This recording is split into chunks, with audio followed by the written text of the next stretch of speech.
Kapuso actor David Licauco, the pambansang ginoo, said that he cares a lot about his love team partner, actress Barbie Forteza. David and Barbie's love team is known as Barda. It started with Filey, based on their characters, Fidel and Clay, in the defunct Kapuso series Maria Clara at Ibarra. Fans did not expect their strong on-screen chemistry.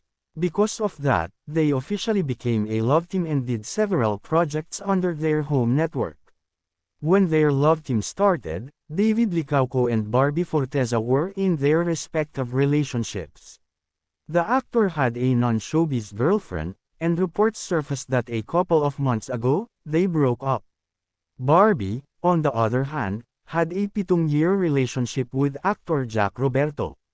However, she confirmed in January that they had broken up. Barda fans respected their relationships with their respective partners, but the kilig from their supporters hyped up knowing that they are now both single.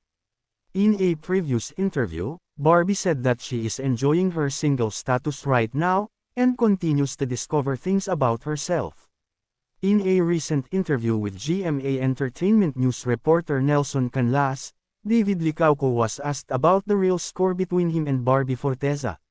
Yung nakikita namin sa social media, fan service ba ito o may kasama ng feelings? Nelson asked David. The actor replied, which one? And the reporter said that it was about their closeness.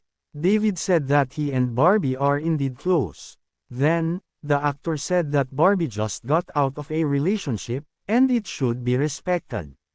He also said that the actress needs to heal. The entertainment reporter reiterated his question about whether feelings are already involved. I care for her a lot, David said while smiling. When asked to qualify his answer, the actor just repeated, I just care about her a lot. Then, he laughed.